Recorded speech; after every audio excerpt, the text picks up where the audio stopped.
चलिए तो आज अपन डिस्कस करते हैं इस बात पे कि जो ये सीबीएसई बोर्ड ने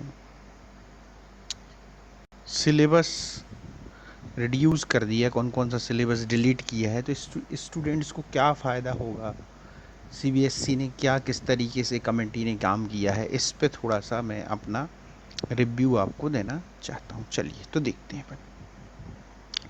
तो इसमें सबसे पहले आप देखेंगे कि जो चैप्टर फर्स्ट है अपना इलेक्ट्रिक चार्ज एंड फील्ड, इसमें से इन्होंने निकाला uniformly charge in spherical shell, field inside and outside. तो देखिए इन्होंने ये जो सिलेबस रिमूव किया है, मैंने पूरा इसकी स्टडी की है, ये बिल्कुल भी इससे स्टूडेंट्स को फ़ायदा नहीं होगा, क्योंकि इन्होंने बहुत ही चालाकी से सिलेबस रिमूव्ड किया है। इससे जो है स्टूडेंट्स को वो जो सिलेबस डिलीट किया वो पढ़ना ही पड़ेगा, क्योंकि उसके करस्पॉन्डिंग सिलेबस समझने के लिए, जैसे मैं आपको बहुत ही अच्छा आपको अच्छा एग्जाम्पल देना चाहता हूँ, आप उसे पूरी बात को कनेक्ट कर पाएंगे, एक अच्छे से कनेक्ट कर पाएंगे, मतलब एक क्लियरिटी हो जाएगी आपको मैं क्या कहना चाह रहा हूँ। ठीक है, तो आप समझने की कोशिश करें अच्छे से।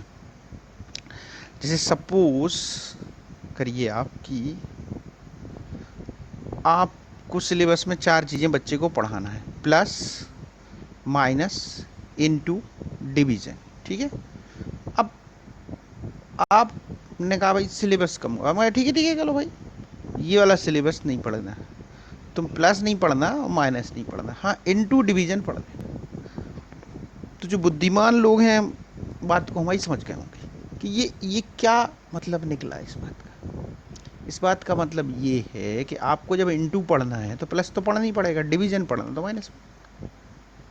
और जब तक आप प्लस माइनस की अच्छी प्रैक्टिस नहीं करेंगे इनटू डिवीज़न नहीं पढ़ सकते। तो ये सीबीएसई बोर्ड ने बच्चों के साथ किया है, इससे बच्चे को कोई भी फ़ायदा नहीं होगा, उसका सिलेबस जो का त्यों है। ठीक है भाई, चलिए तो अच्छा आगे अपन इस बात पे भी डिस्कस करेंगे कि इसके लिए आगे हमें क्या करना चाहिए। दूसरी चीज़, ये जो सिलेबस है जेईई और नीट में से निकलेगा या नहीं निकलेगा, वीडियो पूरा देखें अंत तक। चलिए भाई, तो सबसे पहले देखते हैं करंट इलेक्ट्रिसिटी, इसमें से कार्बन रजिस्टर्स, कलर कोड, ये वाला हटा दिया। तो ये टॉपिक भाई बच्चा मुश्किल से 5 से 10 मिनट में कर लेता था और बिल्कुल आसानी से नंबर मिलते थे, जो इन्हें हटा दिया। बिल्कुल आसान टॉपिक था, 5-7 मिनट का टॉपिक। एक सेंटेंस याद करता था बच्चा, BB ROY is Great Britain, his wife is very good, और नंबर पूरे, बिल्कुल आसान टॉपिक। ये सीरीज पैरेलल कॉम्बिनेशन हटा दिया, इसको हटाने से कोई मतलब है, वो पढ़ना ही पड़ेगा और प्रैक्टिस करनी पड़ेगी, क्योंकि इसके बिना इस चैप्टर में आप कुछ नहीं कर पाएंगे, क्योंकि किरचॉफ लॉ तो है ही। तो किरचॉफ लॉ पढ़ने के लिए मतलब जो समझदार आदमी, उसको बात समझ में आ रही होगी कि कितना हास्यास्पद तरीके से सिलेबस हटाया गया है कमेटी के द्वारा कि आप बिल्कुल समझ ही नहीं सकते। बच्चे को मूर्ख बनाने वाली बात है कि सीरीज पैरेलल कह दिया हटा दिया, वो तो पढ़ना ही पड़ेगा, ये जो अभी हमने आपको समझा था वैसे ही। अब इसमें देखिए भाई, मूविंग चार्ज एंड मैग्नेटिक, अब इसमें से इन्होंने कहा कि भाई साइक्लोट्रॉन हटा दिया। अब साइक्लोट्रॉन हटाने ना हटाने का कोई मतलब नहीं, इसकी बेसिक चीज़ें आपको पढ़नी पड़ेंगी। बेसिक क्या, चार्ज पार्टिकल जब मैग्नेटिक फील्ड में जाता है तब क्या होता है, फिर इलेक्ट्रिक फील्ड में जाता है तब क्या होता है, वो तो आपको पढ़ना ही है। तो उसको पढ़ लिया मैंने, साइक्लोट्रॉन पढ़ लिया, तो हटाने का कोई मीनिंग नहीं निकल रहा है। ठीक है, चलिए भाई आगे देखते हैं। मैग्नेटिज्म एंड मैटर, इसमें इन्होंने लिखा magnetic field due to magnetic dipole. ये हटाने ना हटाने से कुछ नहीं, ये सब भाई आपके लिए विद इन सेकेंड के टॉपिक है। देखिए भाई मैं क्यों कह रहा हूँ विद इन सेकेंड, आपको लगेगा अरे विद इन सेकेंड भी कुछ हो सकता है, इतना बड़ा टॉपिक विद इन सेकेंड। ये पूरा आपको इलेक्ट्रिक फील्ड में पढ़ा दिया जाता है, ये बिल्कुल फ्री के मार्क्स थे आपके, पूरा आप पढ़ते हैं इलेक्ट्रिक फील्ड में। तो ये हटाने से आपको फ़ायदा ना हो के घाटा हो रहा है, कि जो चीज़ आप पढ़ चुके, जिस पे आप मास्टरी कर चुकेंगे पहले चैप्टर में, उसको यहाँ से हटा दिए। दूसरा ये para ferromagnetic with example electromagnetic factors affecting their strength permanent magnet, ये सब बिल्कुल आसान टॉपिक, 10-5 मिनट के टॉपिक थे, ये इनने हटा के बच्चे को फ़ायदा नहीं होगा, इससे घाटा होगा।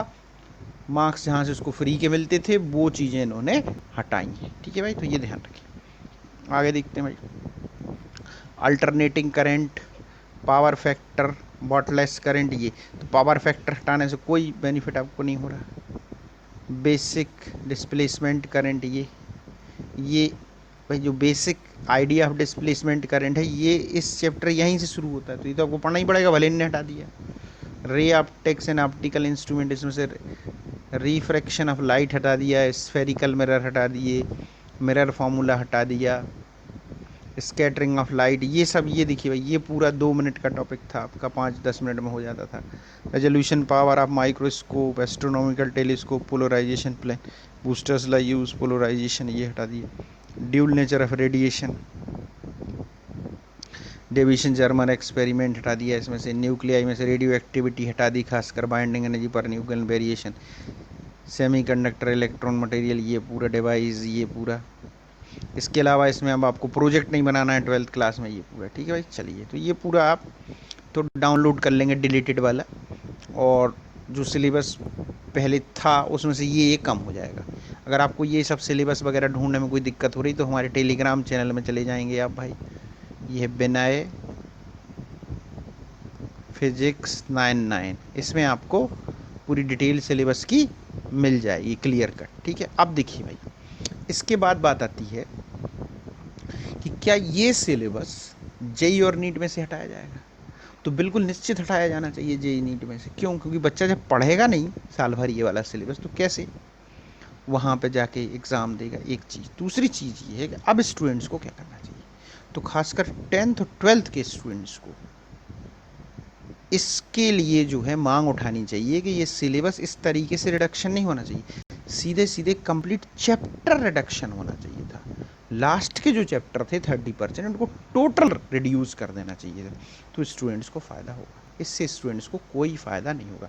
तो इसके लिए मैं स्टूडेंट्स को सलाह दूंगा कि ट्यूटर पर जो है इसके लिए एक कैंपेन शुरू करना चाहिए। मिनिस्टर ऑफ एचआरडी और गवर्नमेंट तक, एनसीईआरटी और सीबीएसई तक मैसेज जाना चाहिए कि सिलेबस ठीक तरीके से रिड्यूस नहीं हुआ है। ये मैंने फिज़िक्स का एनालिसिस किया, इसी तरीके से मुझे लगता है कि बाकी सब्जेक्ट में भी होगा। अब हमारे इस पर कमेंट करें और चैनल से जुड़े रहें। इस पर 10 तारीख से जो है लाइव क्लासेस स्टार्ट हो जाएंगी फिज़िक्स की 11th और 12th के लिए। ठीक है भाई, तो आप चैनल से कंटिन्यू जुड़े रहें।